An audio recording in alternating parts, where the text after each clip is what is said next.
नमो लोये सौहरिहन्ताणम् नमो लोये सौहृदानम् नमो लोये सौवाहिर्याम् नमो लोये सौजायाम् नमो लोये सौत्रिकावती सावनम् ओंकारमिन्दु संयुक्त नित्यम् जयन्ति योगिनः कामदमोक्षदम् च ओंकाराय नमो नमः मङ्गलम् भगवान् विरो मङ्गलम् गौतमो मङ्गलम् कुन्कुण्डारि विजेन्द्रमोसु मङ्गलम् नमः समरिसाराय स्वानुभूत्या चकास्ते स्वभावाय भवाय सर्वा विभाव नियुक्त निराकार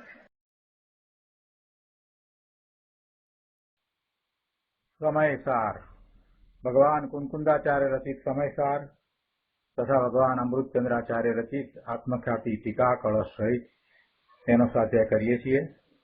એમાં સર્વ વિશુદ્ધ જ્ઞાન અધિકારમાં ગાથા 366 થી 371 નો સ્વાધ્યાય ચાલે છે।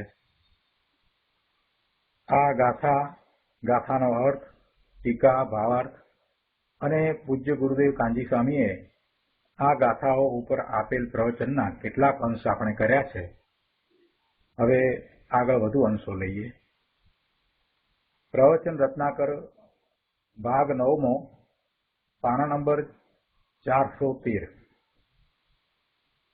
બીજા પેરેગ્રાફમાં ગુરુદેવ કહે છે કે શરીરની ક્રિયા બરાબર હોય તો દર્શન જ્ઞાન ચારિત્ર ટકે છે એમ છે નહીં। સૂક્ષ્મ વાત છે પ્રભુ, શાંતિથી સમજવા જેવી વાત છે। સમ્યક દર્શન જ્ઞાન ચારિત્ર આત્માનું લક્ષ્ય કરતા થાય છે અને એ પરિણામ નિર્મળ પરિણામ છે, વિતરાગી પરિણામ છે। હવે આવા પરિણામો થયા જ કરે અને જેમ જેમ એ પોતાના સ્વરૂપમાં લીનતા કરતો જાય છે તેમ તેમ આવા પરિણામોમાં એને એકાગ્રતા થઈ છે, તેથી વધારે આનંદનો અનુભવ થાય છે। એટલે આવી દશા છે એ જ મોક્ષનો માર્ગ છે। સમ્યક દર્શન પ્રગટ કરવું એ જે રીતે પુરુષાર્થ માગે છે એ જ રીતે ચારિત્રનો પુરુષાર્થ પણ એમ જ છે। પોતાના સ્વરૂપને વિશે જ ચારિત્રનો પુરુષાર્થ છે। એટલે એમાં બહારની શરીરની ક્રિયાથી કાંઈ ચારિત્રનો પુરુષાર્થ આગળ વધારે થાય છે, વિશેષ થાય છે એવું નથી કે જે સમ્યક દર્શનના નિર્મળ પરિણામ એક વખત થયા છે એ પછી શરીરની ક્રિયા બરાબર હોય તો થાય કે બરાબર રહે એમ નથી। કેમ કે શરીર પૂતગળ જુદું છે અને ભગવાન આત્મા એનાથી જુદો છે। આ નિર્મળ પરિણામ થયા એ આત્માના પરિણામ છે અને શરીરની ક્રિયા તે વખતે જે છે તે હોય છે અને એ વખતે પોતાના સ્વરૂપમાં નથી અને બહાર છે તો શુભભાવ પણ હોય છે, પણ એ બધું કાંઈ નિર્મળ પરિણામ થવાનું કારણ નથી કે એનું ટકવાનું પણ કારણ નથી, એમ ગુરુદેવનું સમજાવવું છે। શરીરની ક્રિયા બરાબર હોય તો દર્શન જ્ઞાન ચારિત્ર ટકે છે એમ છે નહીં। જો શરીરની ક્રિયા ન કરી શકે અને પોતાના દર્શન જ્ઞાન ચારિત્ર ધર્મો તો ટકી રહે। ત્યાં પૂતગલનો ઘાત તો થયો, શરીરની ક્રિયા બરાબર ન થઈ એટલે એ અપેક્ષાથી કહ્યું કે ત્યાં પૂતગલનો ઘાત તો થયો પણ પોતાના ધર્મોનો ઘાત ન થયો। કેમ કે જે જેમાં નથી એનો ઘાત કેવી રીતે થાય? આપણે પેલું ઉદાહરણ સમજ્યા છીએ કે દીવો ઘડાની અંદર રહ્યો છે અને ઘડો એનો નાશ થાય તો કાંઈ અંદર રહેલા દીવાનો નાશ ન થાય। એવી રીતે આ પૂતગળનો ઘાત થાય, શરીર આદિની ક્રિયામાં ગમે તે કાંઈ પણ થાય, તેથી કરીને ભગવાન આત્માના ધર્મોનો ઘાત ન થાય, એટલે કે દર્શન જ્ઞાન ચારિત્રનો નાશ ન થાય, એનો ઘાત ન થાય। એટલે સમજાવે છે ગુરુદેવ કે શરીરની ક્રિયા ન કરી શકે અને પોતાના દર્શન જ્ઞાન ચારિત્ર ધર્મો તો ટકી રહે। ત્યાં પૂતગળનો ઘાત તો થયો પણ પોતાના ધર્મોનો ઘાત ન થયો। વળી શરીરની ક્રિયા બહારમાં બરાબર હોય છતાં એ બહારની ક્રિયાથી મને લાભ છે એમ માને તેને પોતાના ધર્મોનો એટલે દર્શન જ્ઞાન ચારિત્રનો ઘાત થાય જ છે. કેમ કે માન્યતા ઊંધી કરી. શરીરની ક્રિયા બહારમાં બરાબર હોય અને બહારની ક્રિયાથી મને લાભ છે એમ પાછો માને. બહારની ક્રિયા ભલે બરાબર હોય તે છતાંય જે માન્યતા છે ને એ ઊંધી છે, ખોટી છે કે બહારની ક્રિયાથી મને લાભ છે એટલે જળની ક્રિયાથી મને લાભ છે, જળની ક્રિયાથી આત્માને લાભ છે, એવી ઊંધી માન્યતા છે તો એ મિથ્યાત્વ છે. અને એવું મિથ્યાત્વ થતાં ભલે શરીરની ક્રિયા બહારમાં બધી બરાબર હોય તો પણ આત્માના ધર્મોનો એમાં ઘાત થાય છે. મિથ્યાત્વને કારણે આત્માના ધર્મોનો દર્શન જ્ઞાન ચારિત્રનો ઘાત થાય છે. શરીરની ક્રિયા બધી બરાબર હોય, 28 મૂળ ગુણ સહિત નગ્ન દિગંબર બરાબર પાળતો હોય, પણ માન્યતા મિથ્યા છે, શ્રદ્ધા ખોટી છે, શ્રદ્ધા વિપરીત છે. એટલે કે એમ છે કે આ શરીરની ક્રિયા બરાબર હોય તો સમ્યક દર્શન થાય, આ શરીરની ક્રિયા બરાબર હોય તો ચારિત્ર થાય, આ બહારની બધી ચોખ્ખી ક્રિયા બરાબર છે એટલે મને ચારિત્ર થાય છે, ચારિત્ર મારું બરાબર છે. એવી કોઈ પણ પ્રકારે ઊંધી માન્યતા, વિપરીત માન્યતા. કેમ વિપરીત માન્યતા? કે પોતે ભગવાન આત્મા જુદો છે અને શરીર એ જળ છે એ એનાથી જુદું છે. એટલે જળ દ્વારા પોતાને હિત થાય, જળ દ્વારા પોતાને લાભ થાય એમ માનવું એ મિથ્યાત્વ છે. એટલે એવું મિથ્યાત્વ છે તો પછી એના સમ્યક્ત્વનો ઘાત થાય.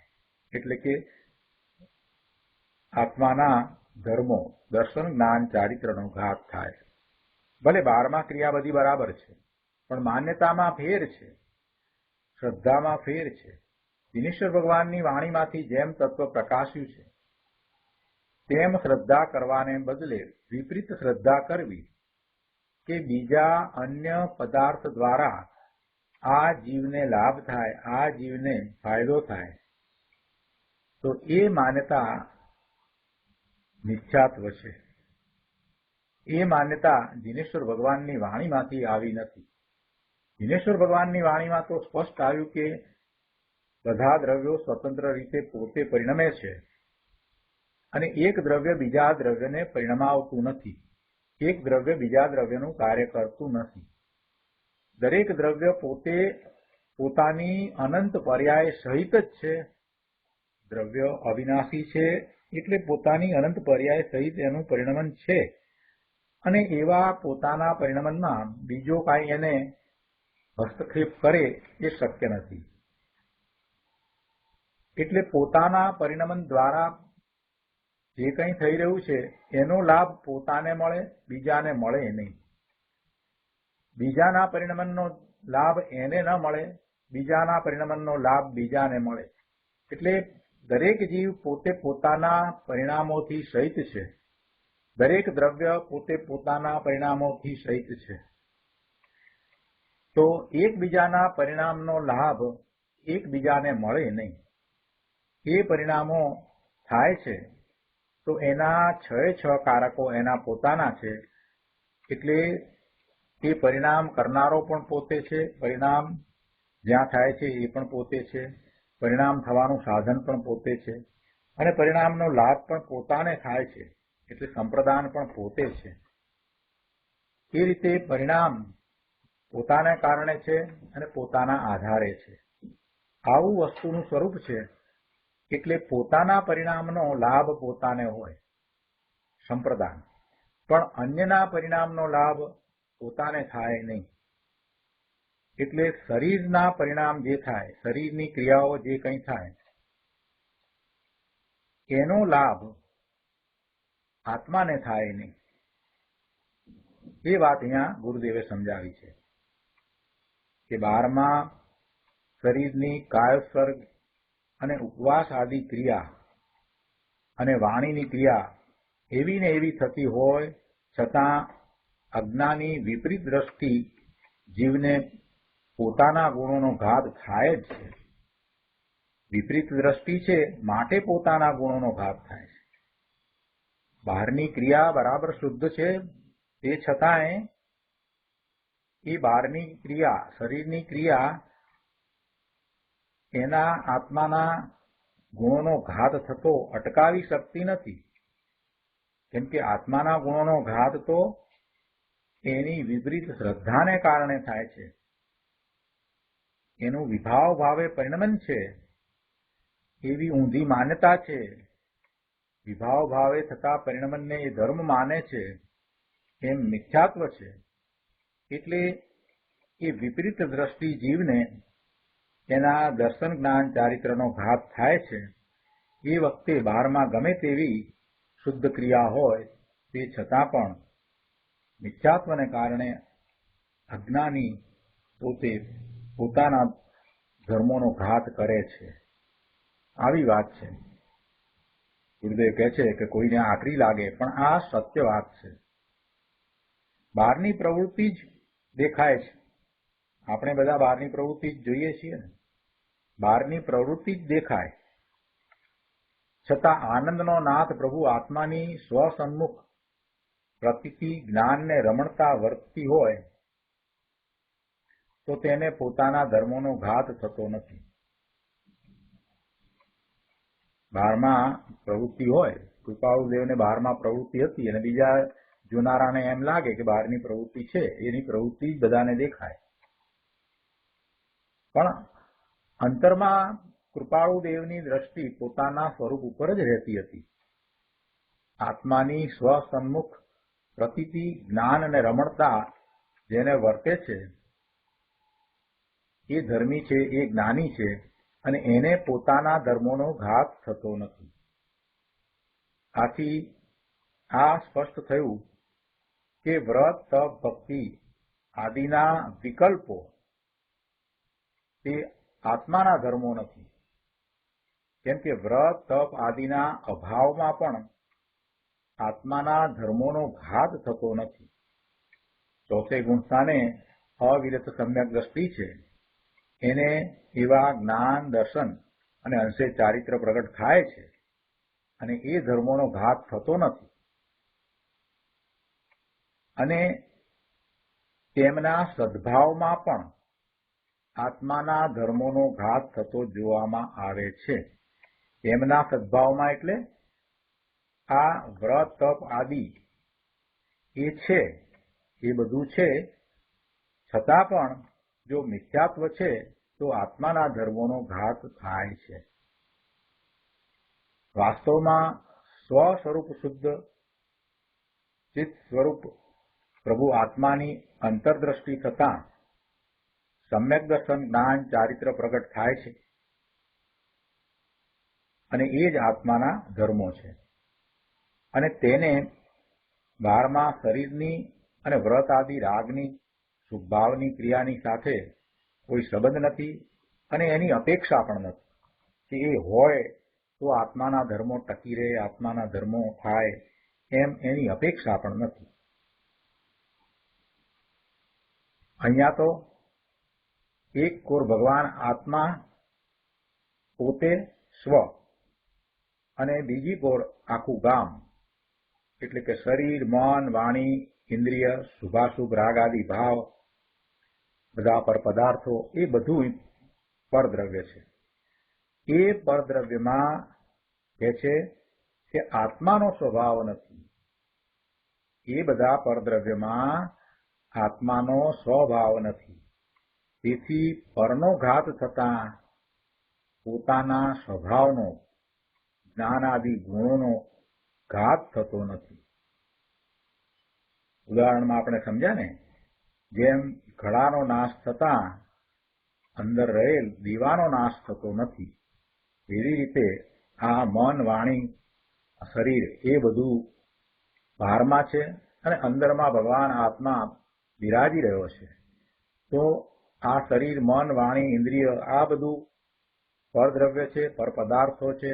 એનો ઘાત થતા અંદર ભગવાન આત્માના ગુણોનો ઘાત થતો નથી. જેમ ઘડાનો નાશ થતા દીવાનો નાશ થતો નથી, એવી રીતે. અને દીવાનો નાશ થતા ઘડાનો નાશ નથી થતો તેમ કહે છે કે આ ભગવાન આત્મા જ્ઞાન પ્રકાશનું બિંબ પ્રભુ ચૈતન્ય દીવો છે. તેના આશ્રય દર્શન જ્ઞાન ચારિત્રની જે નિર્વિકલ્પ દશા થઈ તેનો શરીર આદિરૂપ ઘડાનો ઘાત થવા છતાં ઘાત થતો નથી તથા શરીરની ક્રિયાને રાગની ક્રિયા મારી છે એવી અજ્ઞાનમય માન્યતા વડે એના દર્શન જ્ઞાન ચારિત્ર ગુણોનો ઘાત થાય છે. તેવે પ્રસંગે એ શરીર આદિની ક્રિયાનો ઘાત થાય જ છે એમ હોતું નથી. બંને વાત સાથે કહી દીધી. ઘડાનો નાશ થતા દીવાનો નાશ નથી થતો, એટલે કે બાહ્યમાં આ શરીર મન વાણી ઇન્દ્રિય પરદ્રવ્ય એનો નાશ થતા આત્માના ધર્મોનો નાશ નથી થતો, અને અંદરમાં રહેલો દીવો એનો નાશ થતા ઘડાનો નાશ થાય એમ નથી. ઘડો બરાબર હોય, અંદર દીવાનો નાશ થાય, તો એ રીતે આ ભગવાન આત્માના ધર્મોનો નાશ થાય તો એ વખતે આ શરીરની ક્રિયા વગેરે શુદ્ધ બરાબર જ હોય એનો નાશ ન પણ થાય. આત્માના ધર્મોનો નાશ થાય છતાં શરીર આદિની ક્રિયા બરાબર જ હોય એનો ઘાત ન પણ થાય. કેમ કે આત્માના ધર્મોનો ઘાત તો મિથ્યાત્વને કારણે છે. એને બહારની શરીરની ક્રિયા સાથે કાંઈ સંબંધ નથી.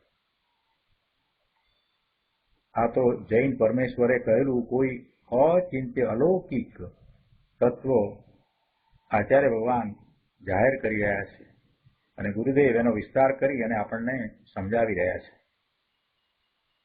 આગળ 414 પાના ઉપર કહે છે કે આ રીતે ન્યાયથી લોજિકથી સિદ્ધ કરે છે કે માટે એ રીતે દર્શન જ્ઞાન ચારિત્ર ઉદ્ગલ દ્રવ્યમાં નથી એમ સિદ્ધ થાય છે. વળી સમજાવે છે કે એમ સિદ્ધ થયું એનું કારણ શું?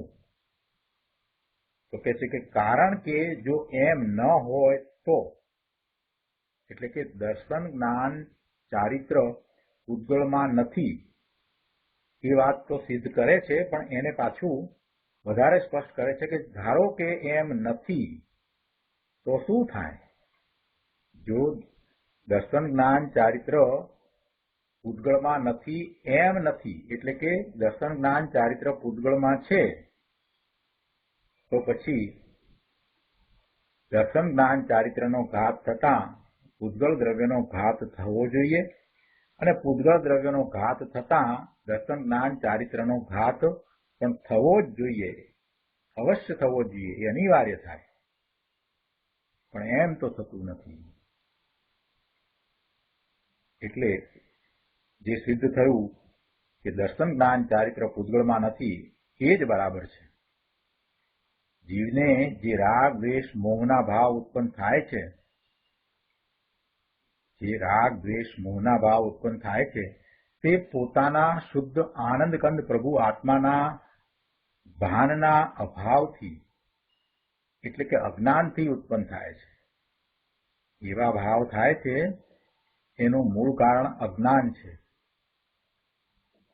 રાગ દ્વેષ મોહ પરદ્રવ્યથી ઉત્પન્ન થતા નથી. રાગ દ્વેષ મોહ એ બધું પરદ્રવ્ય છે, એ પરદ્રવ્ય રૂપ છે, અને એ ઉત્પન્ન થવાનું કારણ એનું પોતાનું છે. એને પરદ્રવ્ય રૂપ આપણે જયારે કહીએ છીએ એ તો આત્માથી ભિન્ન કરવા માટે, પણ વાસ્તવમાં તો એ પરદ્રવ્યથી પણ ઉત્પન્ન થતા નથી. રાગ દ્વેષ મોહ એ સ્વતંત્ર રીતે ઉત્પન્ન થાય છે. પોતાના સ્વદ્રવ્યથી પણ ઉત્પન્ન થતા નથી અને પરદ્રવ્યથી પણ ઉત્પન્ન થતા નથી, પણ એ સ્વતંત્ર રીતે અજ્ઞાન અવસ્થામાં ઉત્પન્ન થાય છે. કેમ કે પરદ્રવ્ય પોતાના સ્વભાવથી ભિન્ન છે, અર્થાત પોતાના સ્વભાવો પરદ્રવ્યમાં છે નહીં. પોતે એટલે ભગવાન આત્મા. આ બીજું બધું પરદ્રવ્ય છે એ ભગવાન આત્માના સ્વભાવથી જુદું છે. પોતાના સ્વભાવો પરદ્રવ્યમાં છે નહીં. એટલે કે જ્ઞાન, દર્શન, ચારિત્ર એ પરદ્રવ્યમાં નથી. અને પોતાનું સ્વદ્રવ્ય તો સદાય શુદ્ધ ચૈતન્યમય વિતરાગ સ્વભાવમય છે. તો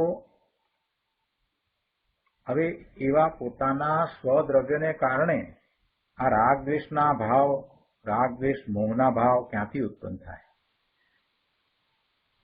અને પરદ્રવ્યને કારણે પણ એ ઉત્પન્ન થતા નથી, કેમ કે એ પરિણામ આત્માના છે, અજ્ઞાન અવસ્થામાં થતા આત્માના પરિણામ છે. એટલે અહીંયા કહે છે કે અહીં આ સિદ્ધ કરવું છે કે પરદ્રવ્યમાં પોતાના રાગ દ્વેષ મોહ નથી અને પરદ્રવ્યથી તેઓ ઉત્પન્ન થાય છે એમ પણ નથી. કોઈક ઠેકાણે શાસ્ત્રમાં એમ કહ્યું હોય કે એ પરદ્રવ્ય છે, તો ત્યાં એમ સમજાવવા માટે એમ કહ્યું હોય કે એ પોતાનો સ્વભાવ નથી, આત્માના ગુણોને કારણે નથી, એમ કરી અને એને પરદ્રવ્ય કોઈક અપેક્ષાથી કહેવામાં આવ્યા હોય. પણ વાસ્તવમાં એ પરદ્રવ્યને કારણે ઉત્પન્ન થાય છે એમ નથી. પરદ્રવ્યના પરિણમન તો પોતાના જે છે તે જ પરિણમન છે. શરીરનું પરિણમન હોય કે બહારમાં રહેલા પદાર્થોનું, આ ધન, લક્ષ્મી, કાર, કોમ્પ્યુટર, એનું પરિણમન જે હોય એ પરિણમન રાગ દ્વેષ મોહના ઉત્પત્તિનું કારણ થતું નથી. એ પદાર્થો તો પોતે જેમ પરિણમવું છે તેમ પોતે પરિણમે છે. એ જળ પદાર્થો જેમ પરિણમવું છે તેમ જ પરિણમે છે, અને બીજા જીવો પણ પોતે જેમ પરિણમવું છે તેમ પરિણમે છે. તો કોઈના પ્રત્યે રાગ થવો કે દ્વેષ થવો, એમાં એ પેલું બીજું દ્રવ્ય કે બીજો જીવ એ કાંઈ છે, એ કાંઈ કરે છે માટે થાય છે એમ નથી. આ જીવને રાગ થવો, દ્વેષ થવો કે મોહ થવો એ અજ્ઞાનને કારણે છે. એનો મૂળ સ્વભાવ, એનું મૂળ દ્રવ્ય તો શુદ્ધ છે, એટલે એમાં એવા કોઈ ગુણ પણ નથી કે જેથી રાગ દ્વેષ મોહ થાય. પણ છતાંય એને થાય છે તો એનું મૂળ કારણ તો એ છે કે એ અજ્ઞાન અવસ્થામાં એવા ભાવ કરે છે, રાગ દ્વેષ મોહના ભાવ કરે છે. પોતે જ્ઞાન સ્વભાવે થયો નથી, પોતાના સ્વરૂપને જાણતો નથી, એટલે એને રાગ દ્વેષ મોહના પરિણામ થાય છે. એટલે સમ્યક દ્રષ્ટિને એવા અજ્ઞાન રૂપ રાગ દ્વેષના પરિણામ થતા નથી, કેમ કે એનો મોહ તો નાશ પામ્યો છે, એનું મિથ્યાત્વ તો ગયું છે. એને જે રાગ દ્વેષ થાય છે, સમ્યક દ્રષ્ટિ જ્ઞાનીને જે રાગ દ્વેષ થાય છે, એ તો પોતાના પુરુષાર્થની નબળાઈને કારણે, એટલે કે પોતાના સ્વરૂપને વિશે સ્થિરતા નથી, એટલે અસ્થિરતાને કારણે એવા રાગ થાય છે. એની અહીંયા વાત નથી. અહીંયા તો મિથ્યા દ્રષ્ટિને, અજ્ઞાનને કારણે એવા રાગ દ્વેષ મોહના પરિણામ થાય છે. એટલે એ રાગ દ્વેષની ઉત્પત્તિનું કારણ પરદ્રવ્ય પણ નથી અને પોતાનું ત્રિકાળી શુદ્ધ સ્વદ્રવ્ય પણ નથી. બેમાંથી કોઈ એનું કારણ નથી, એમ અહીંયા સમજાવવું છે. અહીં આ સિદ્ધ કરવું છે કે પરદ્રવ્યમાં પોતાના રાગ દ્વેષ મોહ નથી અને પરદ્રવ્યથી તેઓ ઉત્પન્ન થાય છે એમ પણ નથી. પોતાના શુદ્ધ ચૈતન્ય સ્વરૂપના ભાનના અભાવથી, એટલે કે અજ્ઞાન છે માટે, પોતાના શુદ્ધ ચૈતન્ય સ્વરૂપનું ભાન નથી, એટલે એ અજ્ઞાન અવસ્થામાં છે. જેણે પોતાનું શુદ્ધ ચૈતન્ય સ્વરૂપ જાણ્યું નથી, પોતે જગત આખાથી જુદો ભિન્ન છે, પોતે નિર્મળ છે, પોતે મોક્ષ સ્વરૂપ છે, એવા પોતાના શુદ્ધ ચૈતન્ય સ્વરૂપને જેણે જાણ્યું નથી, એનું જેને ભાન નથી, એવા અજ્ઞાનીને અજ્ઞાન ભાવથી રાગ દ્વેષ મોહના ભાવો ઉત્પન્ન થાય છે. આવી વાત છે. આગળ કહે છે, શરીરની ક્રિયા અને શુભ વ્રત આદિના અનુષ્ઠાન ન થઈ શકે, એમાં તો પૂતગળનો ઘાત થાય છે. તેથી કરીને કાંઈ આત્માના ધર્મોનો ઘાત થાય એમ છે નહીં, કેમ કે આત્મા અને પૂતગળ ભિન્ન ચીજ છે. જીવને જે સમ્યક જ્ઞાન ઉત્પન્ન થાય છે એ કંઈ સાંભળવાથી, ઇન્દ્રિયોથી, ભાવ ઇન્દ્રિયથી કે શુભ રાગથી થાય છે એમ નથી. પરંતુ પોતાના સ્વસ્વરૂપના ચૈતન્ય ચિંતામણી પ્રભુ આત્માના આશ્રયે દર્શન જ્ઞાન ચારિત્ર પ્રગટ થાય છે. આ વાત કરી એટલે કોઈએ પ્રશ્ન પૂછ્યો કે સમ્યક જ્ઞાન મતિશ્રુત જ્ઞાનને તત્વાર્થ સૂત્રમાં પરોક્ષ કહ્યું છે ને? સુખદેવ કહે છે કે હા કહ્યું છે, પણ એ તો અપેક્ષાથી વાત કરી છે. અંદર પ્રત્યક્ષપણાનો ભાવ ગૌણપણે રહ્યો જ છે. અંદર પ્રત્યક્ષપણાનો ભાવ ગૌણપણે રહ્યો જ છે. સમ્યક જ્ઞાન આત્માના લક્ષ્ય ઉત્પન્ન થાય છે. અહીં કહે છે કે આત્મજ્ઞાન સમ્યક જ્ઞાન જે પ્રગટ થયું તેનો ઇન્દ્રિયના ઘાતથી કાંઈ ઘાત થતો નથી, તથા મન ઇન્દ્રિય બરાબર હોય એટલા માત્રથી આત્માનું જ્ઞાન પ્રગટ થાય છે એમ પણ નથી. લોકોને મને એવો ભ્રમ ઘૂસી ગયો છે, એવો ભ્રમ ઘર કરી ગયો છે કે શરીરની ક્રિયા અને વ્રત તપ આદિ શુભ રાગની ક્રિયાથી ધર્મ અને સંવર થાય છે. પણ ભાઈ એમ નથી. જો અહીંયા શું કહ્યું છે કે ઘટનો એટલે ઘડાનો નાશ થતા અંદર રહેલો પેલો દીપક, ઘટ દીપક, એનો નાશ થતો નથી. એવી રીતે ઇન્દ્રિયોનો અને વ્રત આદિની ક્રિયાનો ઘાત થતા કાંઈ અંતરંગ આત્માના દર્શન જ્ઞાન ચારિત્રનો નાશ થતો નથી. વળી વ્રત આદિની બાહ્ય ક્રિયાઓ એવી ને એવી હોવા છતાં અજ્ઞાનને કારણે દર્શન જ્ઞાન ચારિત્રનો ઘાત થતો હોય છે. જેમ ઘટ એવો ને એવો હોય છે છતાં, ઘડો એવો ને એવો હોય છે છતાં અંદરનો દીપક, ઘટ દીપક, એનો નાશ થાય છે. આગળ 415માં પાના ઉપર કહે છે કે ભાઈ વ્રત તપ ભક્તિ ઇત્યાદિના પરિણામ ઉદ્ગળના પરિણામ છે અને તેમાં આત્માના દર્શન જ્ઞાન ચારિત્રના ધર્મો સમાતા નથી. તેથી ઉદ્ગળની ક્રિયાથી આત્માનો સ્વભાવ ઉત્પન્ન થાય એમ કદીએ બને નહીં. ઉદ્ગળની ક્રિયાથી આત્માનો સ્વભાવ ઉત્પન્ન થાય એમ કદીએ બને નહીં. એવી ઉદ્ગળની ક્રિયાથી પોતાના સ્વરૂપનો અનુભવ ક્યારેય થાય નહીં. વ્રત તપ ભક્તિ આ બધું જે છે, જે શરીરના લક્ષ્ય જે કંઈ થઈ રહ્યું છે અથવા તો જે શરીરની ક્રિયાઓ છે, એવી વ્રત તપ ભક્તિની જે શરીરની ક્રિયાઓ છે એ ક્રિયાઓ દ્વારા સ્વરૂપનો અનુભવ થાય નહીં. સ્વભાવ ઉત્પન્ન થાય એમ ક્યારેય બને નહીં. બાહ્ય વ્રત તપની ક્રિયાથી આત્માનું ચારિત્ર પ્રગટે એમ કદીએ નથી. કેમ કે બાહ્ય વ્રત તપ છે એ શરીરની અપેક્ષાએ છે. બાહ્ય વ્રત તપ છે એ શરીરની અપેક્ષાએ છે. એટલે એના દ્વારા આત્માનું ચારિત્ર પ્રગટે એમ કદીએ બને નહીં.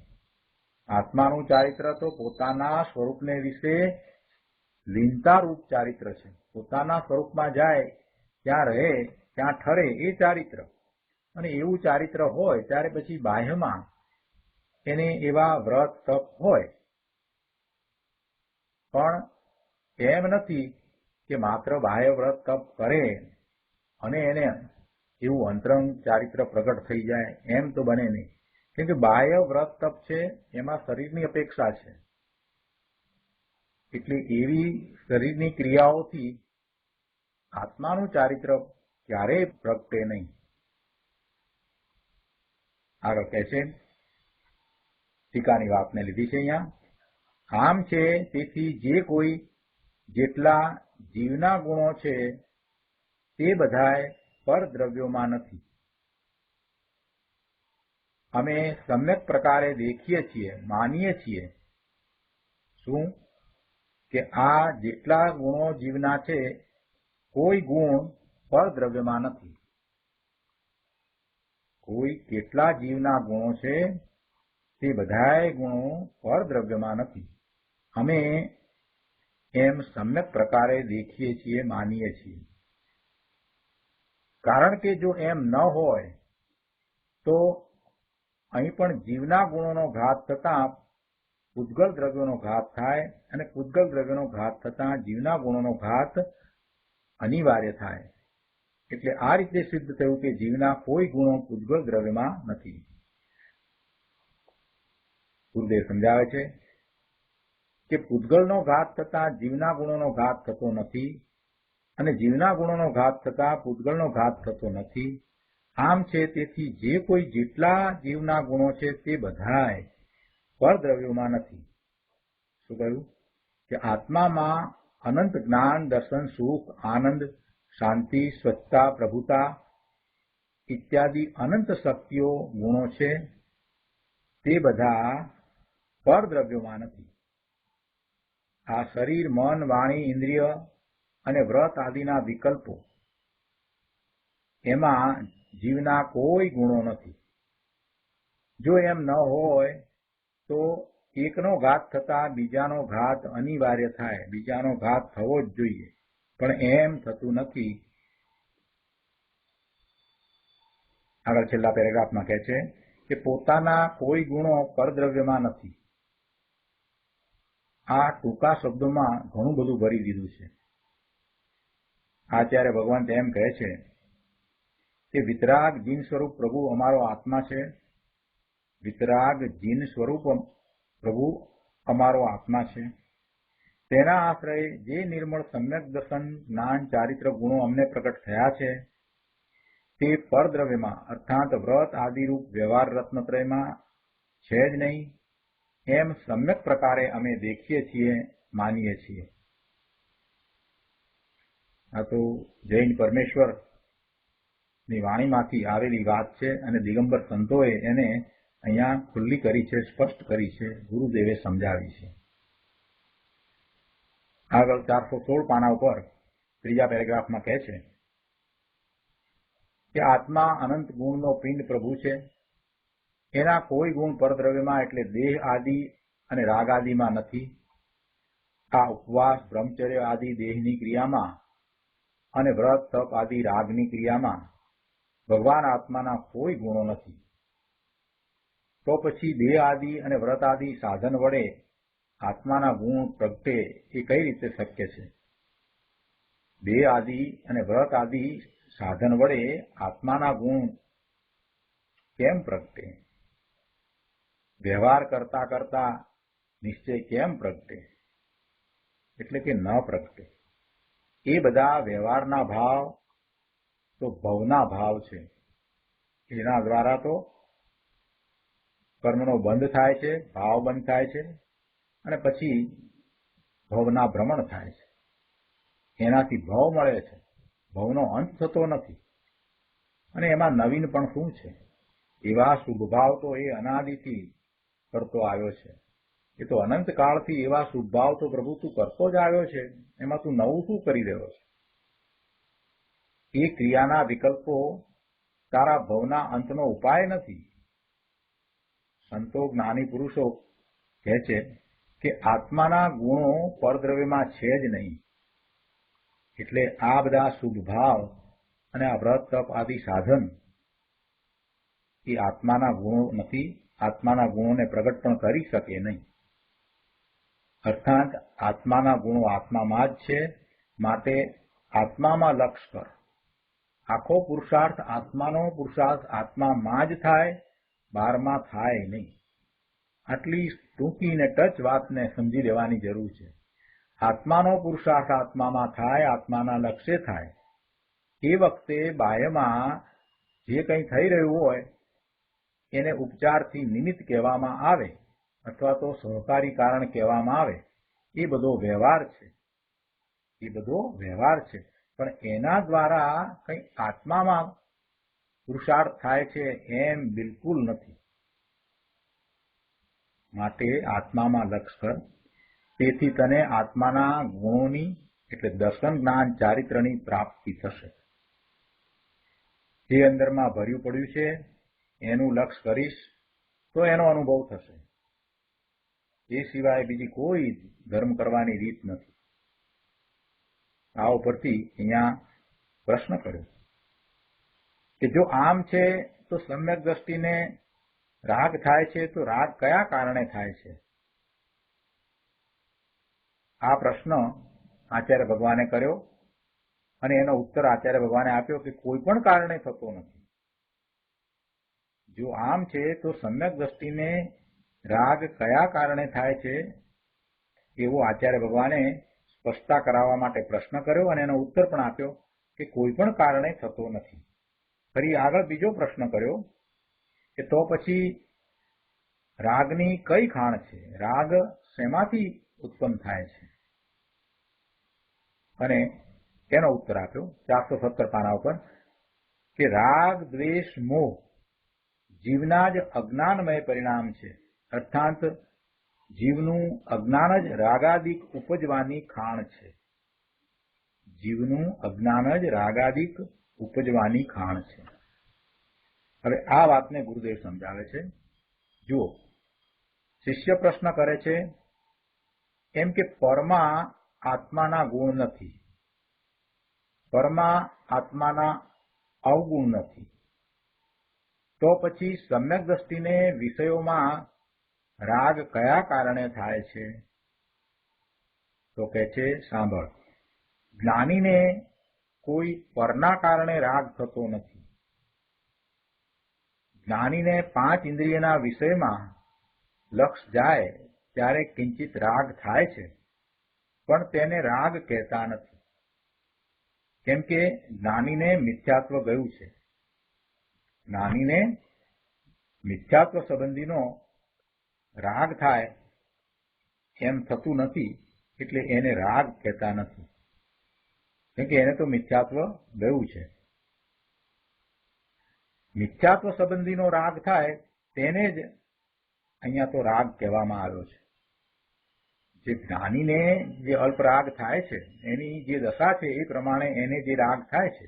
દાખલા તરીકે ચોથા ગુણ સ્થાને છે તો એને અનંતાનુબંધી કસાય ગયા છે, એટલે ક્રોધ, માન, માયા, લોભ અનંતાનુબંધીના ગયા છે, પણ હજી બીજા 3 કસાયો પડ્યા છે, એટલે એ જાતના એવા એને રાગ થાય. 5મા ગુણ સ્થાને છે તો એને 2 કસાય પડ્યા છે, તો એ પ્રમાણે એને રાગ થાય.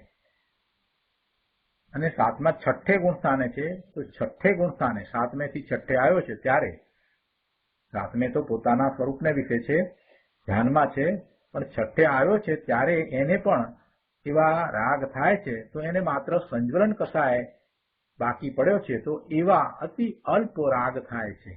એટલે ભૂમિકા અનુસાર જે રાગ થાય છે એમાં મિથ્યાત્વ નથી. એટલે હવે એમને એ અનંત અનુબંધ કરાવનારા એવા પરિણામ થતા નથી. એટલે એને ગૌણ કરી અને એમ કહેવામાં આવે છે, જે રાગ થાય છે એને ગૌણ કરીને એમ કહેવામાં આવે છે કે જ્ઞાનીને સમ્યક દ્રષ્ટિને રાગ થતો નથી. એમને જે રાગ છે એ તો હજી ચારિત્રમાં ખામી છે એટલે રાગ છે. હજી પોતાના સ્વરૂપને વિશે સ્થિરતા નથી એટલે અસ્થિરતાનો રાગ છે એમ કહેવામાં આવ્યું છે. એટલે અહીંયા જે રાગની વાત લીધી છે એ તો મિથ્યાત્વ સંબંધીના રાગની વાત લીધી છે. એટલે અહીંયા કહે છે કે મિથ્યાત્વ સંબંધીનો રાગ થાય તેને જ રાગ કહેવામાં આવે છે. પોતાની ચૈતન્ય સત્તાને ભૂલીને, પોતાનું ચૈતન્ય સ્વરૂપ છે એને ભૂલીને, પરને પોતાનું માને, પરથી એટલે વ્રત આદિથી પોતાનું હિત થવું માને, એવા મિથ્યા દ્રષ્ટિને રાગ દ્વેષ ઉત્પન્ન થાય છે. જ્ઞાનીને એમ થતું નથી. જ્ઞાનીને એવી રીતે રાગ દ્વેષ થતા નથી. તો પછી રાગ કઈ રીતે ઉત્પન્ન થાય છે, એટલે કે રાગની કઈ ખાણ છે?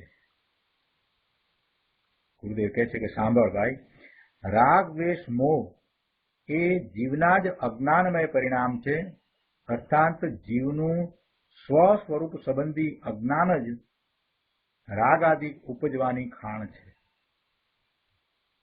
પોતાના સ્વરૂપને નથી જાણતો એવું અજ્ઞાન જ રાગ ઉત્પન્ન થવાનું કારણ છે.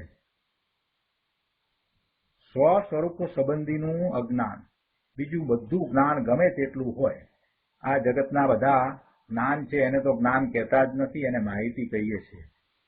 અરે દ્રવ્યશ્રુતનો આ અભ્યાસ કરે, પંડિતાઈ કરે, મોટી શાસ્ત્રોના અર્થ કરે, એને પણ જ્ઞાન કહેતા નથી. સ્વ સ્વરૂપ સંબંધીનું જ્ઞાન છે એને જ જ્ઞાન કહીએ, અને એ જ્ઞાન સ્વરૂપના અનુભવ સહિત જ હોય. એટલે જીવનું સ્વ સ્વરૂપ સંબંધીનું જે અજ્ઞાન છે એ જ રાગ ઉત્પન્ન થવાનું કારણ છે, એ જ રાગાદિક ઉપજની ખાણ છે. આવી વાત છે. રાગ પરદ્રવ્યથી પણ થતો નથી, સ્વદ્રવ્યથી પણ થતો નથી. રાગ પરદ્રવ્યથી પણ નહીં અને સ્વદ્રવ્યથી પણ નહીં, પણ પોતાનો અજ્ઞાન ભાવ જ રાગની ખાણ છે. પોતાના અજ્ઞાન ભાવને કારણે જ રાગ ઉત્પન્ન થાય છે. માટે તે રાગ દ્વેષ મોહ વિષયોમાં નથી, કારણ કે વિષયો પરદ્રવ્ય છે, અને સમ્યક દ્રષ્ટિમાં પણ નથી, કારણ કે તેને અજ્ઞાનનો અભાવ છે. સમ્યક દ્રષ્ટિને અજ્ઞાનનો અભાવ છે, એટલે કે એને તો જ્ઞાન છે, સ્વરૂપનું જ્ઞાન છે, ભાન છે. આ રીતે રાગ દ્વેષ મોહ વિષયોમાં નહીં હોવાથી અને સમ્યક દ્રષ્ટિને પણ નહીં હોવાથી તેઓ છે જ નહીં. એ રાગ દ્વેષ કંઈ છે જ નહીં. આ પરમાર્થે કહ્યું. પરમાર્થે આ વાત કહી, પણ એ બેસવું બહુ કઠણ પડે કે રાગ દ્વેષ છે જ નહીં.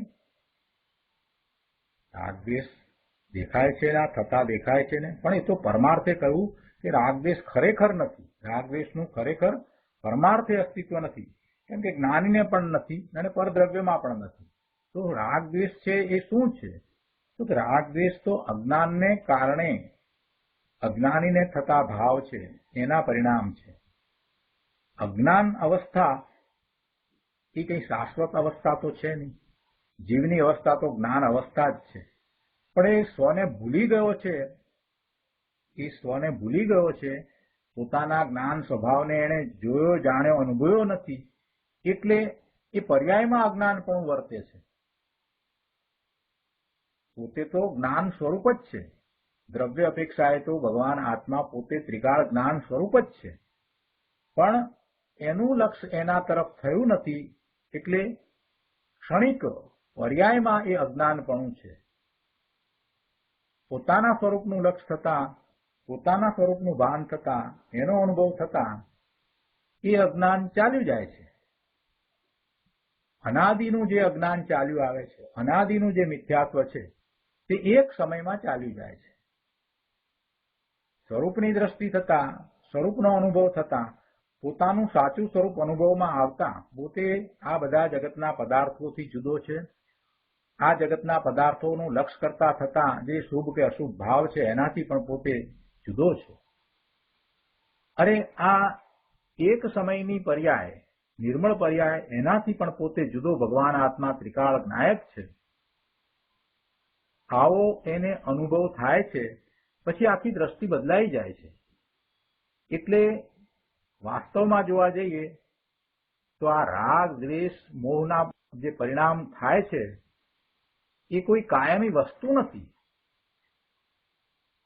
એ જેને પણ થાય છે એને એ ક્ષણિક છે. ક્ષણિક એ સંબંધી કહીએ છીએ કે એ જ્યારે થાય છે ત્યારે એ અજ્ઞાન અવસ્થામાં છે, અને અજ્ઞાન અવસ્થા છે. અજ્ઞાન કઈ એનું સ્વરૂપ નથી. જીવનું સ્વરૂપ શું છે? એના જેવા ગુણો છે એવું એનું સ્વરૂપ છે. અને અવસ્થા શું છે? અવસ્થા તો ક્ષણિક છે. એ અજ્ઞાન અવસ્થા છે તો એ ક્ષણિક અવસ્થા છે, એ ચાલી જાય અને જ્ઞાન અવસ્થા પ્રગટ થાય છે. એટલે એ જે છે તે અવસ્થામાં છે. મૂળ દ્રવ્યમાં, મૂળ સ્વરૂપમાં કાંઈ અજ્ઞાન નથી. તો એ વાત સમજવાની છે અહીંયા. એટલે પરમાર્થે એમ કહ્યું કે આ રાગ દ્વેષ મોહ એ કોઈ ચીજ નથી, એ કોઈ વસ્તુ નથી, એ છે જ નહીં. પરમાર્થે એમ કહ્યું.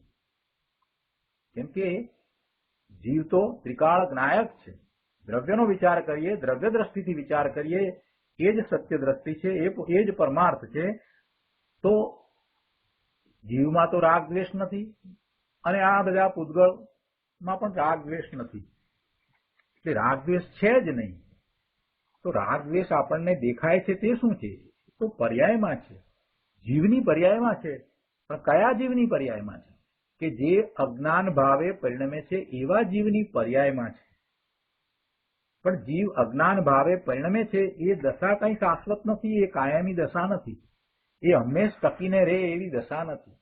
ભલે અનંત કાળથી એ ભટકે છે, અજ્ઞાન અવસ્થામાં છે, છતાં પણ એ અજ્ઞાન અવસ્થા એ કાયમી અવસ્થા નથી, એ શાશ્વત રહી શકે એવી અવસ્થા નથી. એ અજ્ઞાન તો જાય ને જાય છે. જ્ઞાન અવસ્થા છે એ શાશ્વત રહે એવી અવસ્થા છે.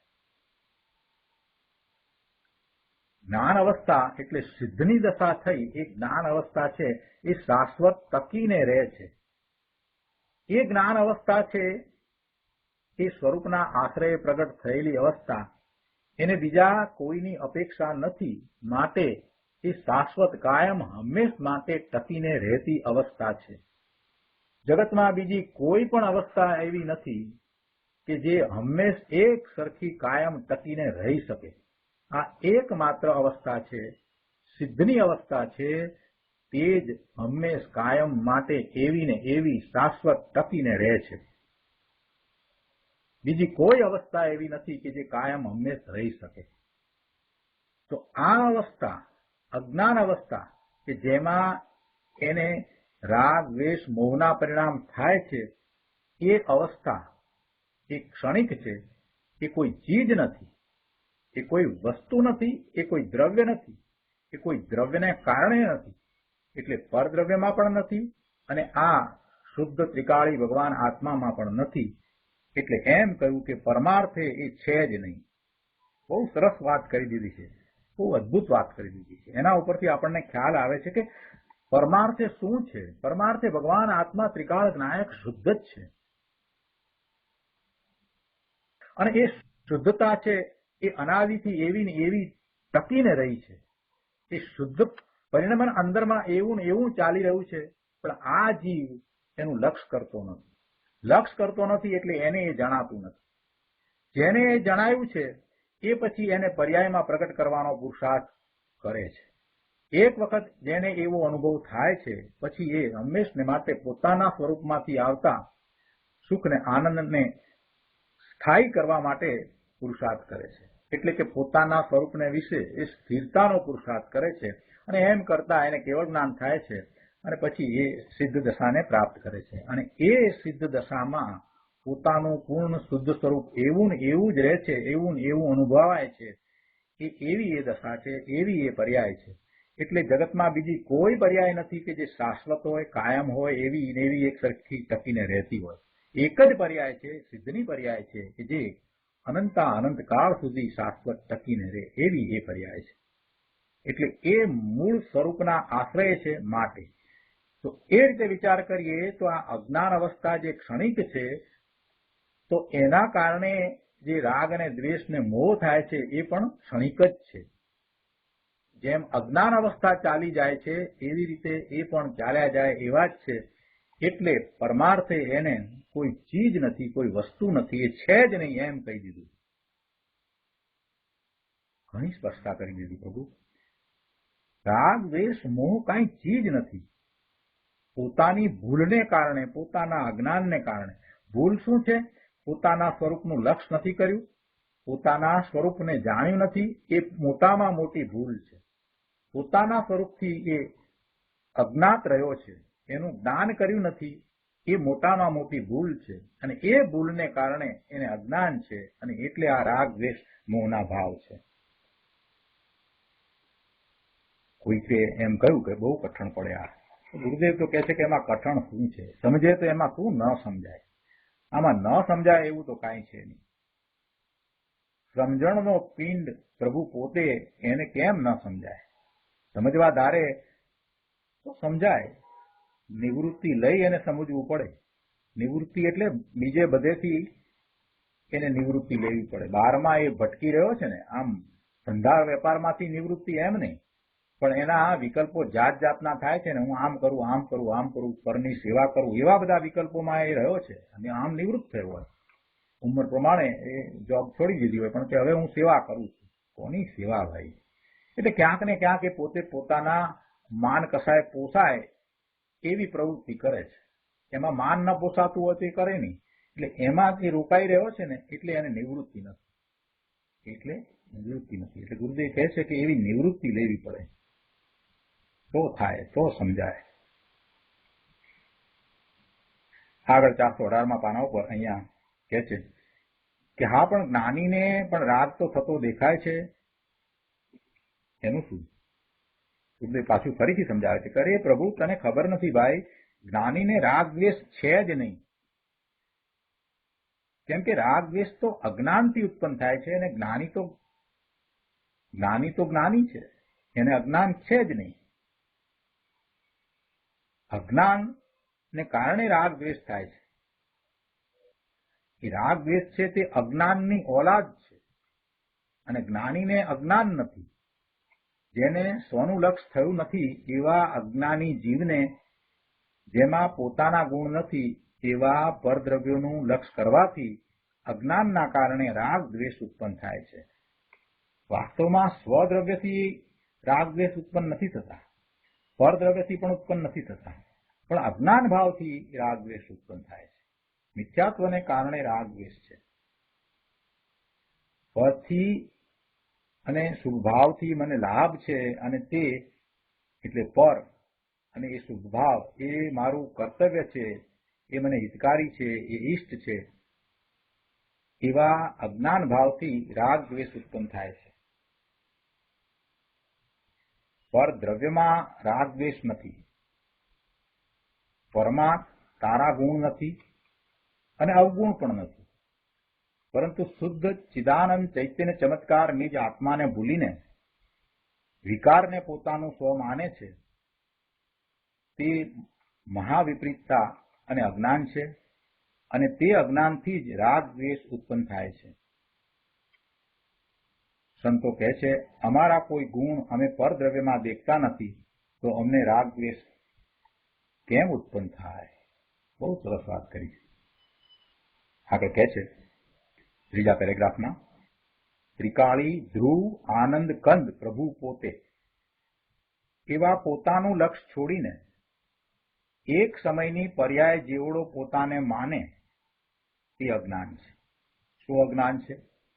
પોતે ભગવાન આત્મા ત્રિકાળી જ્ઞાયક છે, ધ્રુવ છે, આનંદ શાંતિ સુખનો સાગર છે, એને ભૂલીને, એનું લક્ષ છોડીને એક સમયની પર્યાય જેવડો પોતાને માને. એટલે વર્તમાન પર્યાય મનુષ્યની છે, અને જે કંઈ નામ છે, રમેશ નામ છે, તો એ એમ માને કે હું રમેશ છું, તો આ અજ્ઞાન છે.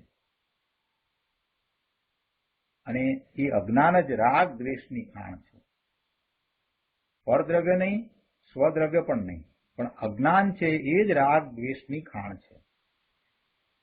પર્યાય બુદ્ધિ જ રાગ દ્વેષની ખાણ છે. દ્રવ્ય દ્રષ્ટિ કરે તો જ્ઞાન પ્રગટ થાય. દ્રવ્યના સ્વરૂપને જાણે તો એને ભાન થાય કે પોતાનું દ્રવ્ય કેવું છે.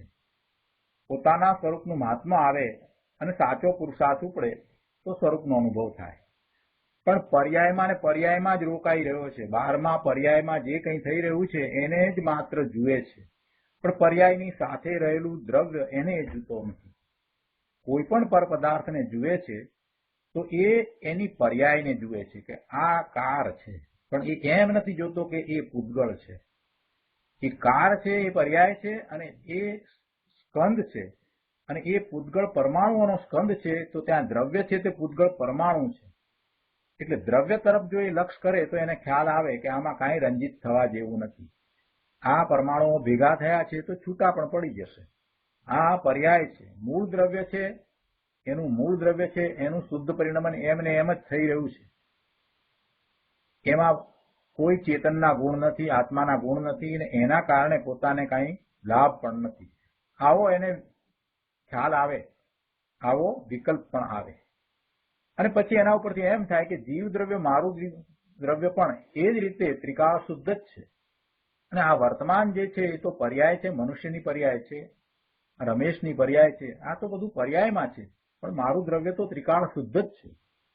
એટલે જ્યારે જ્યારે એ કોઈ પણ દ્રવ્યની પર્યાયનો વિચાર કરે તો એ ઉપરથી પાછો વળી અને પોતાની પર્યાય, અને પોતાની પર્યાય છે તો પોતે દ્રવ્ય છે કે નહીં એમ વિચાર કરતો થાય તો પુરુષાર્થની સાચી દિશા પ્રાપ્ત થાય. કોઈ પણ પર્યાયની સાથે રહેલું જે દ્રવ્ય છે એનું લક્ષ કરવું જોઈએ. એટલે દ્રવ્ય દ્રષ્ટિ કરતા પરમાર્થ સમજાય છે. દ્રવ્ય દ્રષ્ટિ એ જ સમ્યક દ્રષ્ટિ, પણ પર્યાય દ્રષ્ટિ છે એ મિથ્યા દ્રષ્ટિ છે. અને એ પર્યાય બુદ્ધિ એ જ રાગ દ્વેષની ખાણ છે. આચાર્ય ભગવાન કહે છે કે રાગ દ્વેષ મોહ એ વિષયોમાં નથી, કેમ કે વિષયો તો પરદ્રવ્ય છે, અને રાગ દ્વેષ મોહ સમ્યક દ્રષ્ટિમાં નથી, કેમ કે તેને અજ્ઞાનનો અભાવ છે. માટે કહે છે કે છે જ નહીં, એ રાગ દ્વેષ છે જ નહીં. એટલે કે અજ્ઞાન ભાવને છોડીને રાગ દ્વેષ મોહ ક્યાંય છે જ નહીં. અજ્ઞાન ભાવ છે ત્યાં રાગ દ્વેષ મોહ છે, બાકી તો એ છે જ નહીં. આવી વાત છે.